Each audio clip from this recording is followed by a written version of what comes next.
¿Qué se está diciendo hoy en estas horas, en este día, allí en Irán, en Teherán en particular, de estas novedades al respecto de detenciones y de, bueno, declaraciones permanentes de que se va a ir a fondo con la investigación al respecto del contexto en el que se produjo el derribo del avión?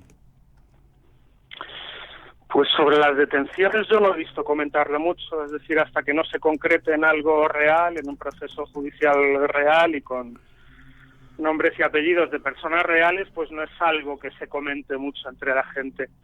Pues no, hasta que eso no tome una forma más visible, no hay no hay nervios como para dedicarlos a discusiones de ese tipo. Claro. Y Ahora, si sucede o no sucede, pues lo veremos. Claro. Y con relación a, bueno, a lo que motivó las protestas por el aumento de la gasolina, toda esa situación que derivó, bueno, nosotros lo que tenemos son las versiones, obviamente, que se publican, en muchos casos son de corresponsales occidentales, pero en general todos dicen tener bastante dificultad para el acceso a la información. ¿Qué ocurrió después de todo eso? Donde se ha hablado de muchos muertos, se ha hablado de muchos detenidos. ¿Se mantuvo ese precio al que había subido la gasolina? ¿Se ha recuperado una idea de vida normal con mayor tranquilidad? Pues eso justo fueron unos días muy duros, muy duros, por ese anuncio repentino de la subida, una subida muy alta en el precio del combustible, en fin, con todo un sistema de cuotas y depende mucho de la vida que haga uno y cómo tenga organizado su consumo, pues depende mucho cómo le afecta, pero vamos, hay capas muy grandes de la población a las que les afecta mucho y fueron días de protestas, pues como se sabe, Internet estuvo cortado, no hubo mucha posibilidad de acceder a información, hubo muchos muertos, el número es algo sobre lo que no hay manera de tener, en fin, de tener unas cifras fidedignas, las que se manejan tanto por un lado como por otro, pues no parece que tengan una base muy sólida y es algo que no. Y sí es algo que había dejado un malestar profundo, una especie de pesadumbre fuerte entre, en fin, la gente que uno ve a su alrededor y que, sin esto se ha sumado a todo el torbellino de estos días.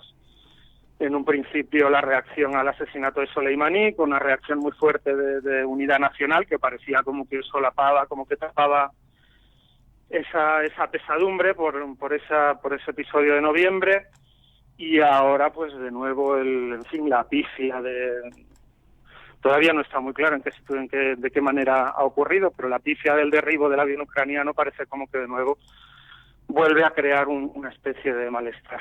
Veremos en qué grado y hasta qué punto, pues eso habrá que verlo. Ya le digo que a mí de momento me parece que los números, el número de gente que sale a protestar de momento es algo muy, muy marginal. Son sobre todo estudiantes, gente que, en fin, en todos los países. Yo vivo en distintos países, yo mismo Ujú, siendo estudiante me apuntaba a cualquier protesta ujú. en países en los que había una vida bastante más cómoda que aquí para la mayor parte de la población. Entonces yo de momento no diría que hay una situación crítica, Ujú. pero sí hay mucho nerviosismo y en fin, mucha incertidumbre respecto a lo que puede pasar en un futuro no muy lejano, con las noticias que siguen llegando del ámbito internacional.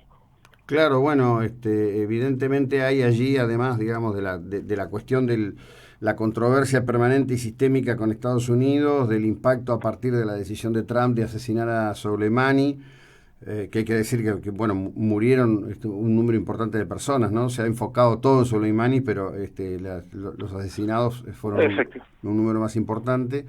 Este, Efectivamente. hay, me parece, esto lo verá usted en la vida diaria, ¿no? Una densidad de situaciones que tienen que ver con la economía, que tienen que ver con las costumbres, que tienen que ver con la discusión y posición de la mujer dentro de la sociedad iraní, donde hay que decir que en el ámbito del Islam, las mujeres iraníes seguramente son las que mejor formación y mejor capacidad de acceso a la educación tienen, ¿no? En Irán sí, el acceso a la educación en fin, yo no soy experto en sociología, pero todas las cifras que ve uno es que las mujeres son mayoritarias en la universidad, en fin, mujeres preparadas y que activas en la vida profesional y social y que intervienen igual no en los puestos más altos del escalafón político, pero que intervienen en los procesos más, en fin, más importantes incluso de legislación y de dirección política. Eso existe en un grado mucho más alto que en la mayoría de los países del entorno. Claro, sí, por supuesto. ¿Cuántos años hace que vive allí en Irán, en Teherán específicamente? Yo empecé a viajar a Irán en el 2001 y ahora habré vivido en total como 11 años, más o menos. Uh-huh. ¿Y cómo es para un occidental, para un español en este caso, acostumbrarse a una vida que tiene sus particularidades y peculiaridades, ¿no? Sí, pues eso depende mucho del momento vital en el que esté uno.